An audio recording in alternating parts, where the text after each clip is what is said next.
Top of the morning. I'm gonna get straight to it. Uh,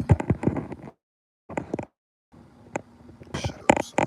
I'm gonna get straight to it while I get ready to eat, chill for a minute.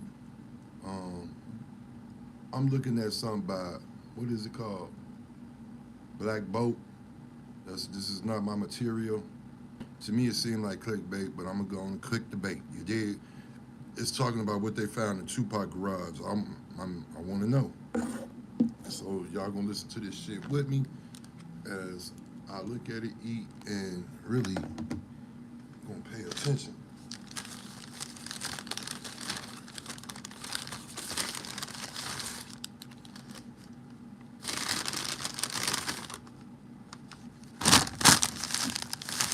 I'm kind of light today. I don't fuck with their eggs. That shit phony. But let's get into it. For a hip-hop icon. The garage has been off limits since September 1996. Trapped in legal limbo while Death Row Records, his family, and various attorneys fought over who controlled what. A judge finally ordered it open for inventory purposes. And when Detective Marcus Hendricks walked in with his team, he immediately knew something was different. This wasn't a storage space for a flashy celebrity lifestyle. The walls had soundproofing, heavy-duty shelving covered both sides, and everything was organized with labels and dates like someone running a serious operation. And what sat on that main workbench would blow apart everything people thought they knew about Tupac's final months. The sources tell ABC investigators this search involves Dwayne Davis, also known as Keith D. Davis speaking publicly about the night Tupac died in videos on YouTube and in a book. Three thick black binders dominated the workspace, each one stuffed with hundreds of pages. The first binder contained movie scripts, but not scripts Tupac was hired to act in. These were films he planned to direct himself. Detailed production schedules, budget breakdowns, casting notes written in his own handwriting, all of it showed he'd been studying the film industry like he was preparing for a completely different career. One script called Thug Angels told a story about gang intervention programs, and attached to it were actual proposals for partnering with real nonprofits and holding community screenings where ticket money would go straight back to youth programs in rough neighborhoods. 25-year-old Tupac Shakur shot 4 times inside this BMW in this intersection near the Las Vegas Strip in September 1996. He would die from his injuries 6 days later. The second binder hit even harder. Page after page of financial records showed where Tupac's money was really going, and it wasn't on jewelry and parties like everyone assumed. Bank statements revealed monthly payments to bail funds for young people locked up on minor charges. Receipts showed he covered legal fees for families put before lawyers. Wire transfer confirmations proved he donated to literacy programs, mentorship organizations, and community centers all across California, and none of it was public. No press releases, no interviews.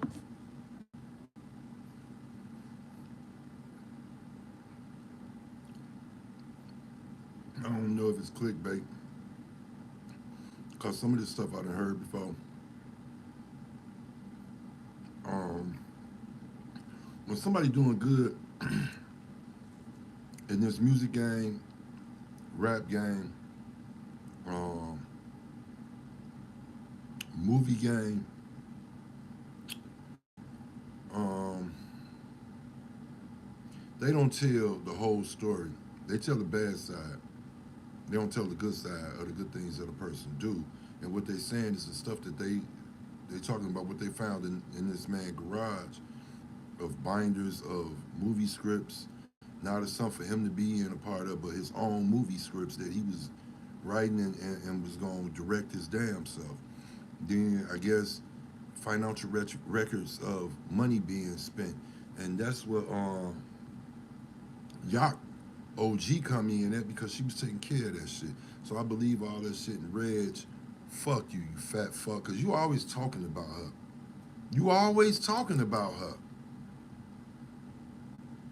I think you like her. She don't like your fat ass. Nigga, you can't even walk.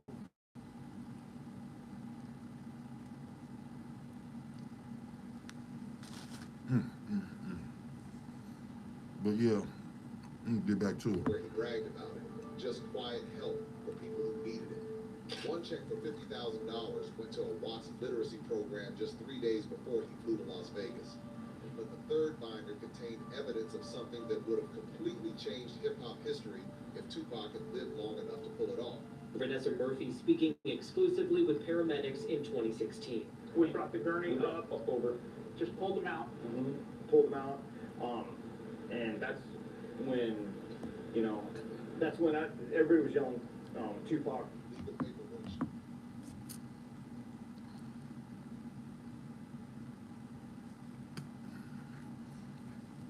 Those was the two, I guess that was from 2016, almost 10 years ago. Those was the two firemen, medics that was on the scene, but you heard what he just said. They pulled up on the scene, pulled the gurney out, and they went and pulled Pac out of the car. I thought that ain't what happened. I thought the police officer, they couldn't get the door open, should. This is my car, I know how to get it open. It's the one who got the door open to get little homie out, and he helped lay him down on the pavement until them people got there. So how the fuck did y'all take him out the car?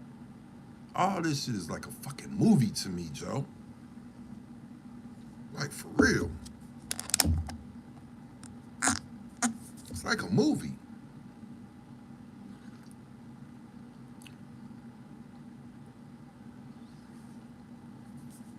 Oh, that's good. Hold on, y'all.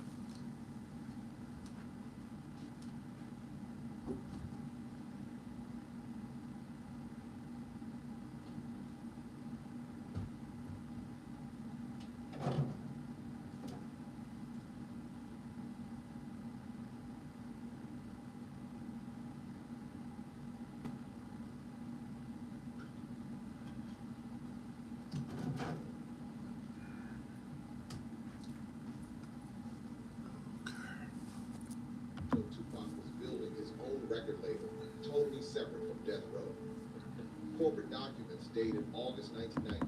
They said Tupac was building his own record label separated from Death Row. That don't mean he was gonna lead Death Row. He could have had his own shit to the side and still been, him and Suge was like this. I can't see Suge wanting to, you know what I'm saying, get rid of Pac, none of that shit. That was his little brother for real. 6. Proved he'd already registered the name Machiavelli Records, filed for trademark protection, and started talks with distributors who could move his albums without Suge Knight being involved at all. Business plans laid out how he wanted to sign young artists and mentor them, build a full production house with his own engineers and video directors, and create something that would last beyond just his own music. The evidence was clear. Tupac was planning his exit from Death Row, and he was setting up everything he needed to do it on his own terms. But he's happy it's happening, and he says he hopes it'll bring some more closure to the case.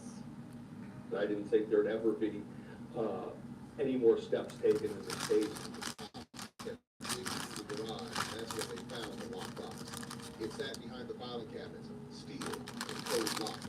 And after Akeem Shakur's lawyer gave them the combination, they opened it to find a stack of mini DV tapes. Each tape had a date written on it in marker, ranging from July to early September 1996. When detectives played them back at the police station, they saw Tupac sitting alone, talking directly into a camera like he was keeping a video diary.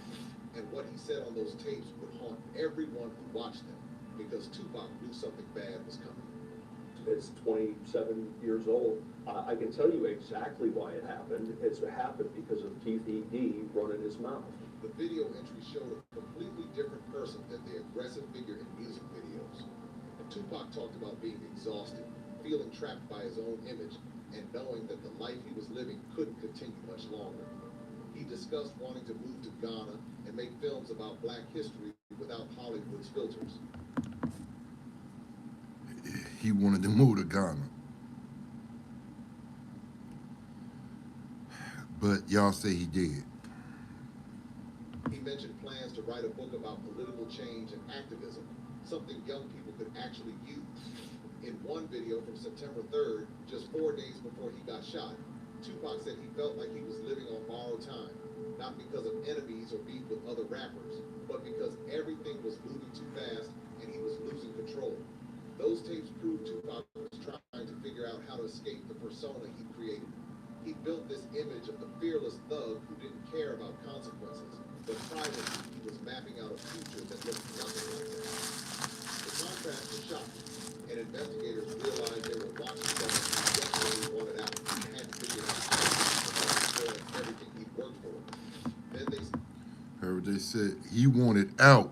They was figuring out a way for him to get out because he was tired of all that bullshit. You know, when y'all hear that those was roles Pac was playing, Pac knew how to play roles. He knew how to get into his comfort zone and to be a character. That's all it is, a motherfucker being a character. But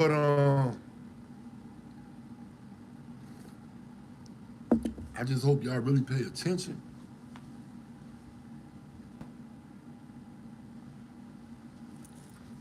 But I mean, really pay attention to what's going on. Again, this is not my material. This is Black Boat. And while I'm at it, I kind of like this video, so I'm gonna like it. I'm gonna like it. I gotta check y'all out before I subscribe to your channel. You can check your channel out and go do some shit. And I like the shit I see, then I'm gonna subscribe. But for the meantime, you got a like for me. And I'm not even halfway through the video. So I salute Black Boat.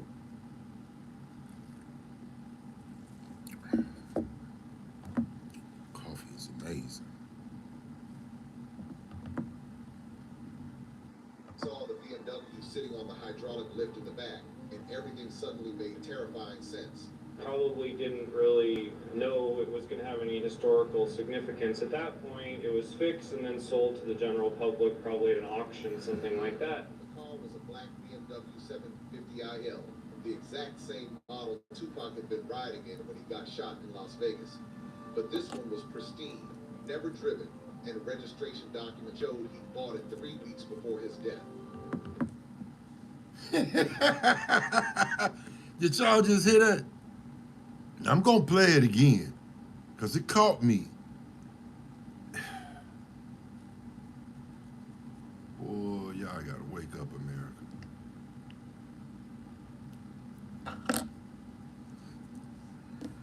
The keys were in the And then sold to the general public, probably at an auction, something like that. The car was a black BMW 750IL, the exact same model Tupac had been riding in when he got shot in Las Vegas. But this one was pristine, never driven, and registration documents showed he bought it 3 weeks before his death. The keys were in the workbench drawer with a handwritten note that said, "Exit plan, New York or Ghana. Decide by October." Exit plan, either to New York or Ghana.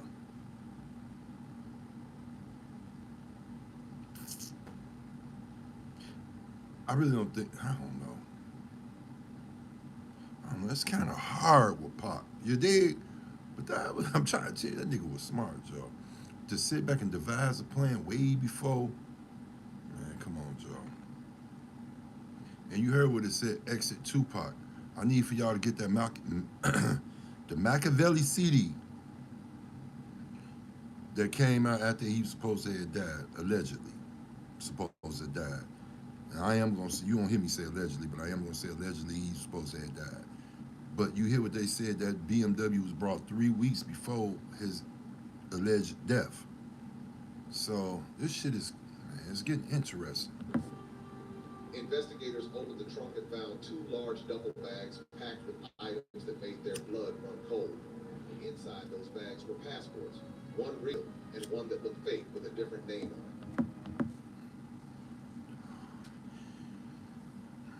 I wonder why this shit ain't never came out before. Or it probably have. We just ain't never paid no attention to it. But y'all need to go over to Black Boat channel and check this out.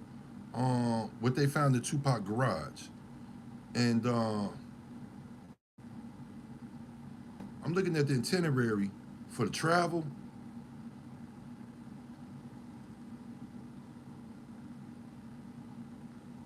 Boy, Suge, boy, and I'm gonna tell you, so I really believe you up with that bullshit, Suge. You helped him get away. And I think the people knew that. All that ruckus, you know, when you was getting into it and shit, all that shit was just whatever. They got your ass though for accidentally killing Terry. And I say accident because when I looked at the video, I don't think you really knew, and I don't think you would have done that to him like that. Come on, because that was a horrible death.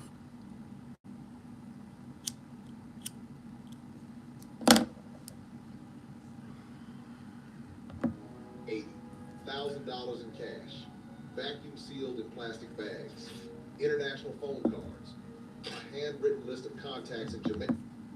International phone cards. Y'all know what that is, right? You go to the store and go buy an international phone card for burner phone. Use on any burner phone and get rid of it. That's why they call them phones, burner phones, throwaways. Because all you doing is going to buy the card and putting the shit up on this burner phone until you done with it, go get another one. So I can believe that. And they said he had a lot of them in there with $1,000 of cash that was sealed. Cuba, and several African countries.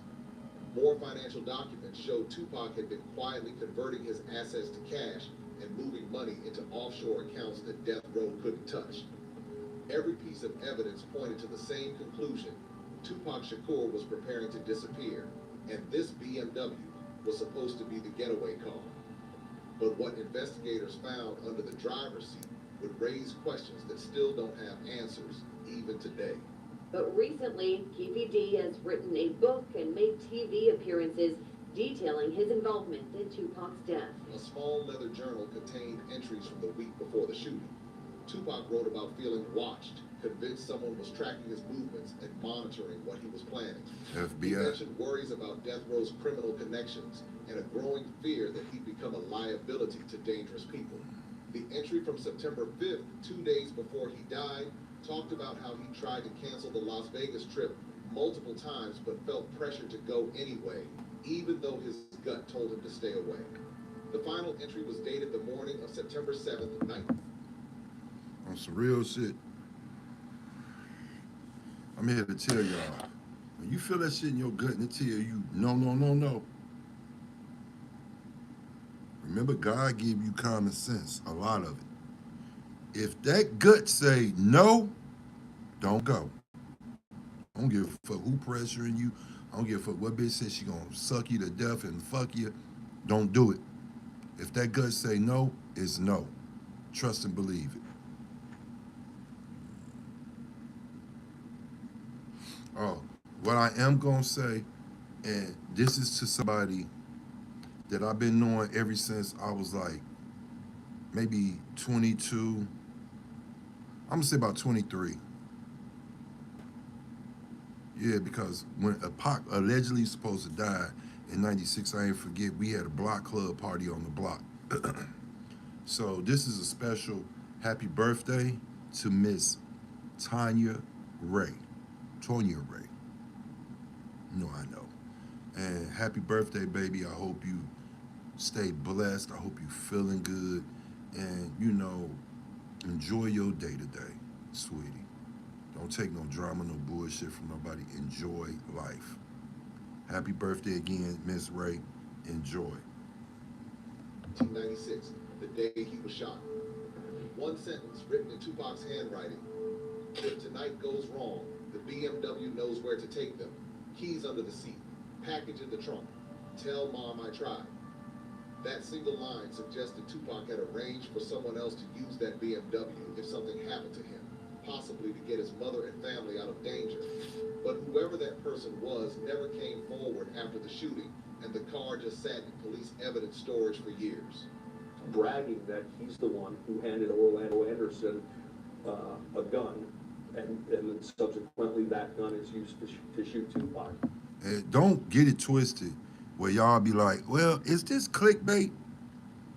The reason why I'm fucking with it is because the police ain't gonna tell you shit what they find. They ain't finna tell that shit. Did you hear what they just said? What they found up in that shit. When y'all got these channels of these Caucasians on there, best believe they fucking with them people. If they not the people putting this shit out there, they want to eat too. Never get this shit twisted. It's a dirty game, y'all. I'm trying to tell you. The garage discovery changed everything about how people understood Tupac's final days. He wasn't just living recklessly and waiting for something bad to happen. He was actively planning an escape, building a new business, preparing for a completely different life, and trying to protect the people he loved if it all fell apart. The binders full of business plans, the video diaries, the secret BMW with cash and fake passports, none of it matched the public image of the fearless rapper who courted danger. So what does all of this really mean? And why did Tupac feel like he needed an escape plan in the first place? The evidence suggests Tupac was caught between two worlds. He created this larger-than-life persona that made him famous and kept him relevant. But that same persona was destroying him. The death row lifestyle, the conflicts, the constant pressure to be the hardest. That nigga didn't want to go back to jail. Becoming too much. The fuck out of here. Transform into something different. Someone who made films and helped communities and built lasting institutions, but he didn't know how to make that shift without losing everything. So he's openly saying that he's, a significant part of this whole murder. How many times are you going to go on TV and say that before somebody's going to have to take some sort of action? The philanthropic work he'd been doing in secret proved he cared deeply about lifting people up, even while his music and public image suggested otherwise. The record label plan showed he understood the business well enough to build something independent. The video diaries revealed someone who was self-aware and thoughtful, not the reckless thug the media portrayed. And that BMW with the escape plan showed he knew the danger was real and escalating. When investigators closed their report on the garage contents, they noted that Tupac Shakur's death wasn't just the loss of a talented artist. It was the destruction of a carefully planned transformation that could have changed hip-hop completely. All those binders and tapes in that secret BMW, they weren't just possessions. They were evidence of a future that never happened, a second act that got erased on a Las Vegas street 5 months before anyone even knew he was planning it. If they can match them up and say, wow, these are the same type of rounds that are Tupac, obviously that kicks things up considerably. Will that happen? I think probably not, 26 years later, but certainly it's something that we're going to have to take a look at. The garage kept Tupac's secret safe until it was too late to matter. And now, looking back at everything the cops found in there, you have to wonder what hip-hop would look like today if Tupac had made it to October, if he'd executed that exit plan, if he'd driven that BMW to the airport and disappeared to Ghana like he'd written about. The world lost more than just a rapper that night. You gotta think. These people found this shit. You don't think this shit was set for them to find this shit? I don't give a fuck what motherfucker talking about. I believe Pac out of here. He been out of here. He enjoying life. Some motherfucking well. You heard the places he was talking about he was gonna go, and them was throw-off places. Because I'm gonna tell you the real place where I really feel like, even though I feel like Africa too, but I feel like he went down there with his auntie. You know. And Buddy told him when he got down there, ain't no more music shit, fuck that shit. Stay out the limelight and enjoy life. And I'm gonna protect you. You ain't gotta worry about it. So I really believe Pac is alive.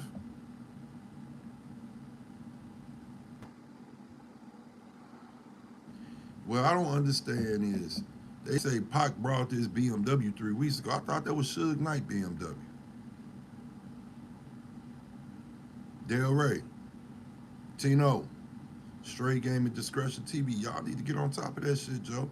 I need for y'all to find out, was that Suge BMW or was that Pac BMW? Because if that's Suge BMW, then this fucker here just know a little bit. He don't know everything, you know. But we're gonna find out. In 1996, it lost all the possibilities that were packed into those duffel bags and written in those binders, locked away in a garage nobody was supposed to see. Subscribe, like, and comment why you like this video. I liked your video. I don't know about subscribing because it's clickbait to me, but you was onto something though. because it brings a different scenario. I don't know about all that shit being in the BMW keys under the seat and shit like that. I don't know. But what I do know, it brings a different feel that you was making an escape plan. You was getting the fuck on. I don't think it just was society, the niggas you was getting away from, and the women. I think what it was, you were just getting away to protect yourself from them people, because you knew what them people was on. You know it was gonna be a matter of time when people was gonna try to annihilate you.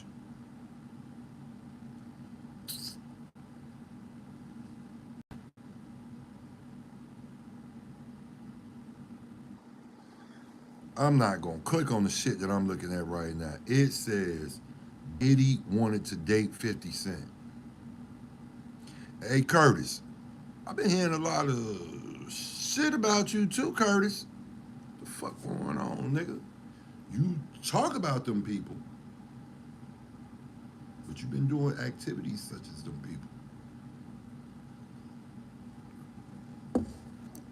Coffee is amazing. She did justice for my coffee this morning. Shout out to Dunkin' Donuts.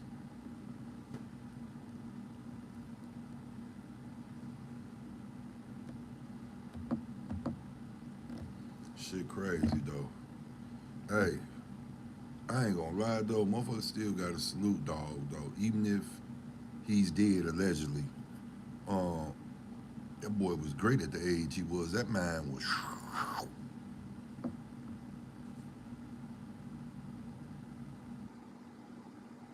We begin with the deadly mass shooting in Stockton, and tonight. That's that mass shooting in Stockton, boy.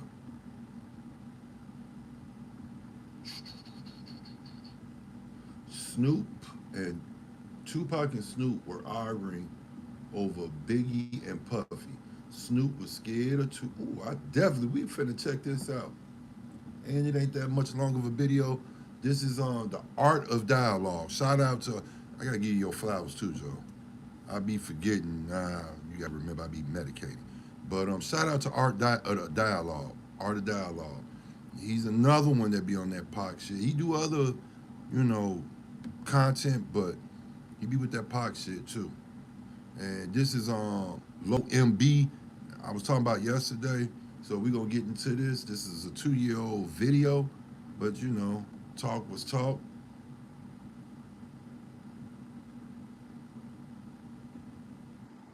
And we gonna shout out Choke No Joke. Y'all go over to these stations and like, share, and subscribe, hit that notification bell. This one here, this was a day ago, a girl that take Diddy pulling out of the Peterson Museum. We might check that out together too, but let's check out Discretion TV with Low MB. What he talking about Snoop being scared of Pizzot. You dig?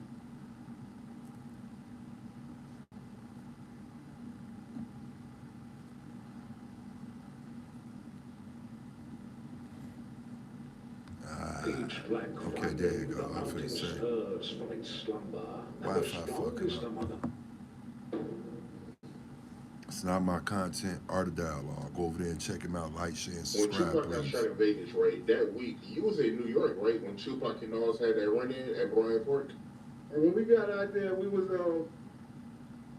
all met up at the MTV Awards, but before that, we was all riding around at the hotel and going around. We all had a hotel room, say, Pac, Snoop, all of them. So we was with both of them. We was with Snoop and his uncle and everybody riding in the van going places. We was with Pac now in his room talking and chilling and all that. So we was back and forth, and then we all met up and went to the event. It was a big old park. They had a big old park blocked off. Everybody was out there. They had everything you could think of out there for free. They had big old bottles of champagne like this. So we started taking the bottles, giving them to the people. So we was all there, and we was there when I was there when Nas came up. When Nas and Tupac had their words, I was right there, sure too. And Nas kept it 100. He was like, "Yeah, man, what's going on?" And Tupac kept 100 too. He said, "Yeah, man, I did some songs dissing you, but I ain't even tripping off that. I'm gonna take that off."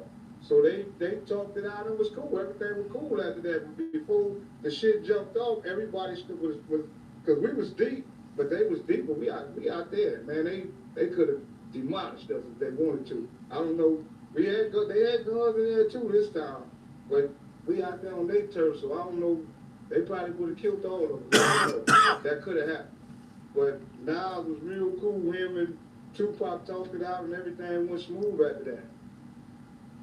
But yeah, Tupac and Snoop was mad about, you know, what Snoop said on the radio. And that was understandable, but it really, you know, I told you, because Pac is just so loyal like that, man. If you with me, whoever my enemy is your enemy. But Snoop being a... Because you ain't never had a friend like me. See, at night I took a break. Nah, I ain't gonna do it, y'all. I'm gonna let it go. I know I love kicking that pot shit, but... Oh, man, and I can see that. I can't say I was just friends with them.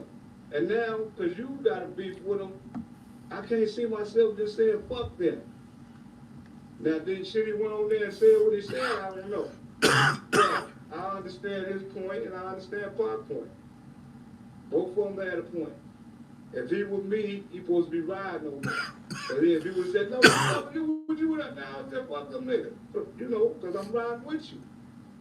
But that would have been my street mentality talking instead of my grown man mentality talking. Like Snoop grown man was probably talking to him when he said, look, man, I ain't, you know, them still cool with me. I ain't at the puppy them. I can respect that with Snoop. What I can't respect, dog, is if I'm gonna have to go search, and I'm gonna go search, and I'm gonna put this shit on my channel.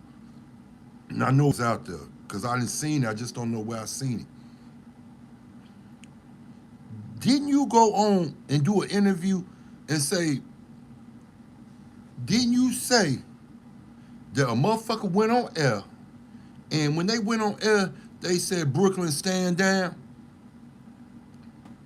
Pac in the dog pound, even though you probably said Pac name first, or they could have said your name first. Either way it go, you was trying to say they thought Pac was in there. At the end of the day, you came out your mouth. And I think it's when you had that blue hat on. Stop sucker shit or something. You had that hat on and it said something, stop something on it with emojis. Let me find out you said that shit. He said that shit on the air. And what you think Brooklyn was gonna do? They stood, they went and handled their business. They shot up what they said.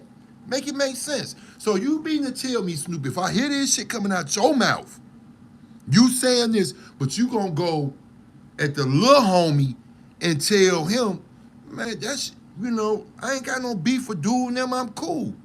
And I know Pop's like, man, you bitch ass nigga, you scary bitch ass nigga. Niggas damn near killed y'all. And let me find out your pops was there, nigga. You really a hoe ass nigga. I'm gonna calm down. But if I find that video, Snoop, I'm making a straight video on you, Joe. And I told you yesterday, back in the day growing up, I had 4 15s. I had 4 piles in a wagon. Impala wagon, beating that bitch to death. Ain't no fun. Gin and juice. The shiznit. Man, come on, dog. I'm gonna talk about your monk ass nigga. You let me find out you was on that sucker shit. Hoe ass nigga. And that hurted Pac. Because we out here damn near bad boy killer. Yeah, for the people that don't know what you're talking about, right? He talking about when Snoop got on Hot 97 and said he was cool with Biggie and Puffy, knowing that Tupac had beef with him. But I did want to ask you, right? How was Tupac vibe like, and how was this conversation like after Snoop got on the radio and said what he said? I didn't really talk to him much at that because after all these events now, everybody getting ready to fly back home. We got to get back up out here. So everybody kind of like after the event, went back to their rooms and then got ready to fly back out there. So we really didn't really speak until Vegas after that. But he was mad. He was hot. He said a couple words and both of them were saying shit. You know how you be around people and they talking riddles, but you know what they saying? I can say that about both of them. That's what they was doing. Cause they both go with OTB, so they was like, we love Tupac and we love Snoop. So we was like the middleman. I know Snoopy always say that he was scared getting on a private plane back to LA after he made the comments about Biggie and Puffy. Because he was scared that Tupac and Suge was gonna...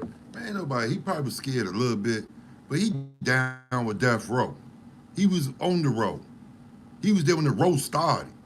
So, he got on that plane because he was like, shit, we brothers. At the end of the day, y'all gonna beat my ass, y'all gonna beat my ass. I ain't going down without a fight, motherfucker. So I get it. But he know he did some sucker shit. That's why he grabbed the utensils and balled up in his motherfucking chizal and fell bizak, wait for the is-tag. You dig? I ain't with none of that sucker shit, Snoop. But I don't know, Joe, cause it still boils down to jealousy. To do something to him. So he said that he had like a fork and a knife underneath his blanket just in case they tried to attack him. Yeah, cause you know, anything can happen, bro. I'm telling you, I done seen it happen. Anything can happen. So he was right. You don't know what they gonna do. Hey, Lo, you something else, dog. Before he can get it out, he was holding his laugh back and he started smiling. Like that shit was funny when he thought back of all the ass whoopings that was going on back then. Man, I gotta try to protect myself because Pac was bad. You gotta be on here with Pac, you gotta be on here with Suge. And like I thought Tupac could tell Suge to do any damn thing. That's how close they seemed like they were. Not make him do it, but if he suggests, hey man, get a little million, Suge might do it. That's how people was thinking. That's how I was thinking. That's how close. That's why I say jealousy bumper clap, because you didn't like Pac had a lot of juice like that in the row. You thought he was gonna come, follow suit, you the star, you would give him a little light, and we're gonna keep this shit moving. No, dog, it don't work that way. It's who the hottest. And the crazy part about it, that was your big brother. You see what I'm saying? Your big brother. And that was some shit y'all was supposed to talk about, Joe. You was supposed to not wait to see if he was gonna calm down so y'all could talk, because every day a nigga see you and he think about that shit, he wanna fuck you up. It get worse and worse. It don't get better and better, motherfucker. You should have stood up. You said you was the bigger man, so if you was the bigger man, motherfucker, you should have been like, man, dog, look, Joe, I understand you pissed at me, but can I talk to you first before you just go all the way in on me, homie? You know what I'm saying? At the end of the day, I love you, dog, but I fuck with these niggas too. You see what I'm saying? Don't work that way, Snoop, but you understand. You understood it then. People was thinking they was. Was you on that flight with him? Nah, we wasn't on the flight, so I couldn't tell you nothing that happened on there. Right. But I want to backtrack, right? I want to backtrack to the run-in that Tupac and Hey, Art, it was bodyguards on that flight, right?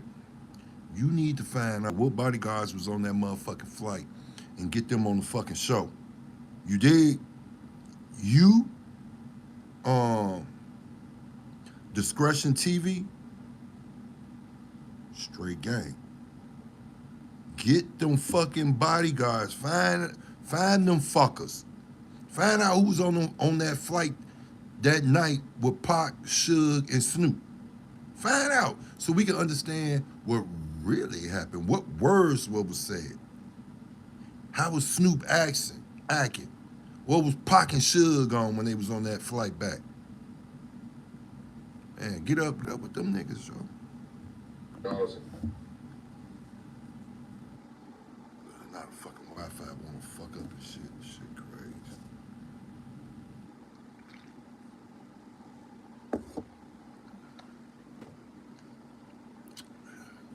Yeah, but on some real shit, y'all need to get up with them niggas and see what was going on that flight.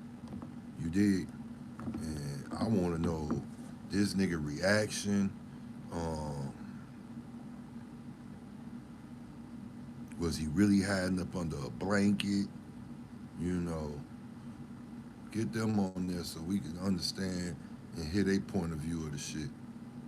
You know, motherfuckers ain't heard what Suge had to say. You know, Suge, you a jokester. You ain't gonna tell the whole truth. You get bits and pieces with lies. But yeah, Lo, appreciate you putting that shit out there. That motherfucker was a hoe ass nigga.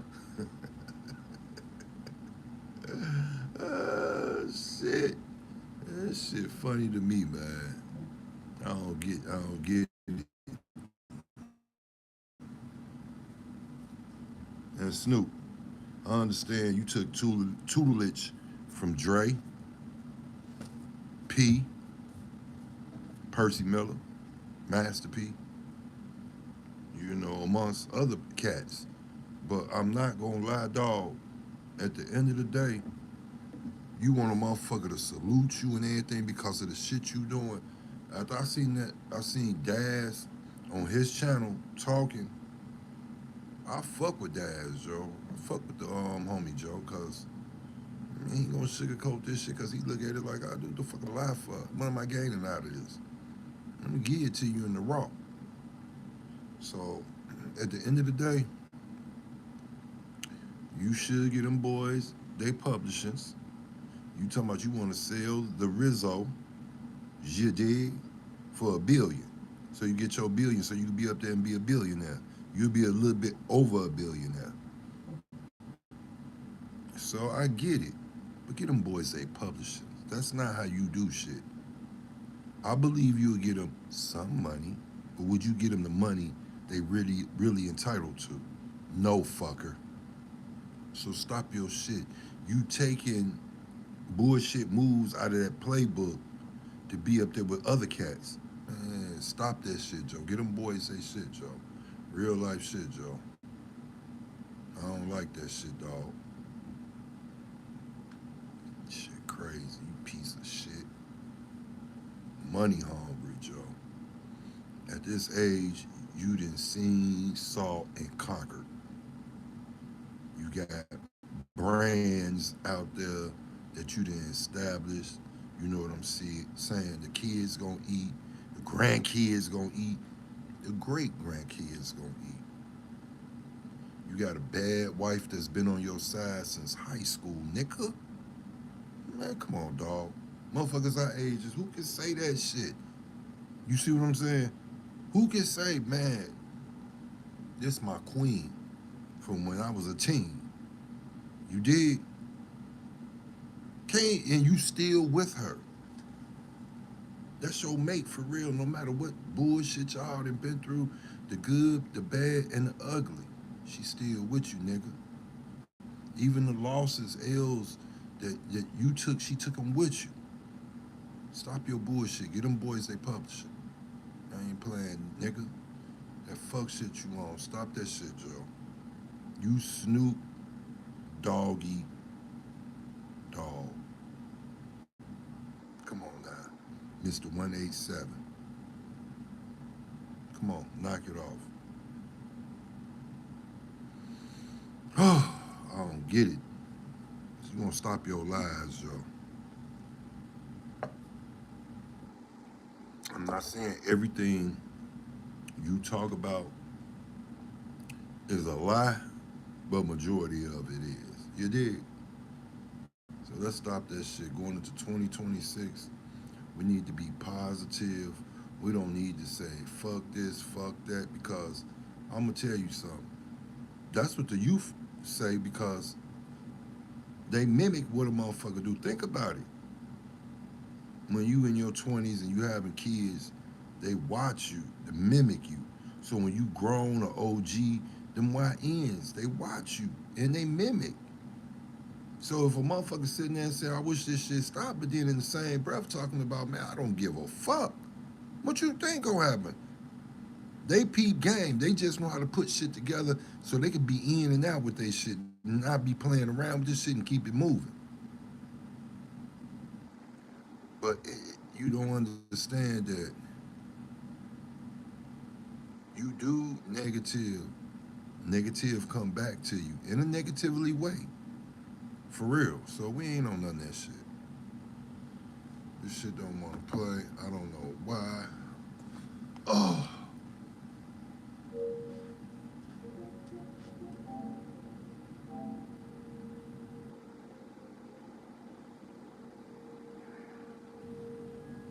I don't think it's gonna play, but I'm not gonna be too long because I gotta go online in a minute, y'all, and I gotta price this. I gotta get me an Uber to go into the city, so when the auto parts store out there open, I can grab this piece for when my little bro get off work and his girl bring him here. He can go ahead, put the alternator on, and I can go on about my business. He can go on about his business. You dig?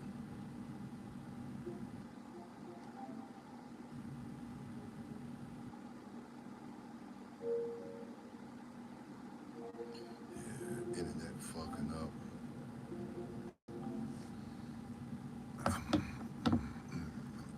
And I got juice in my phone, and I'm trying to stream. Top of the morning, top of the morning. Shit be crazy. You did. I'm still tripping on you, Snoop. I'm trying to shake it, but man.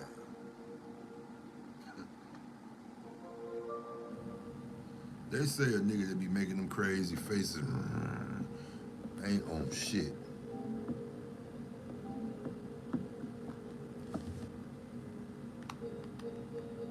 That really on some real shit, you just all bark with no bite. You dig.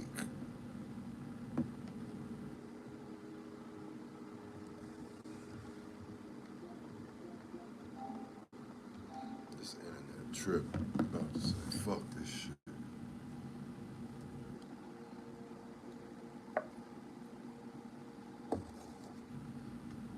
I should have brought me some donuts. Like tweets.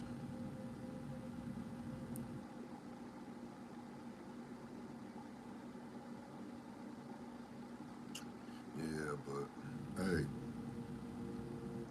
I want everybody to enjoy their day. Everybody that's here in Chicago, you know, and enjoy, be safe. I ain't gonna say enjoy. Who wanna enjoy the cold and snow? No, I don't. I get tired of walking in that shit, even if it's next door to get some coffee. So, be safe, everybody. Keep your mind on your paper. Stay out of other people's way.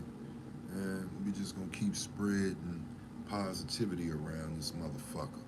You dig. Until next time.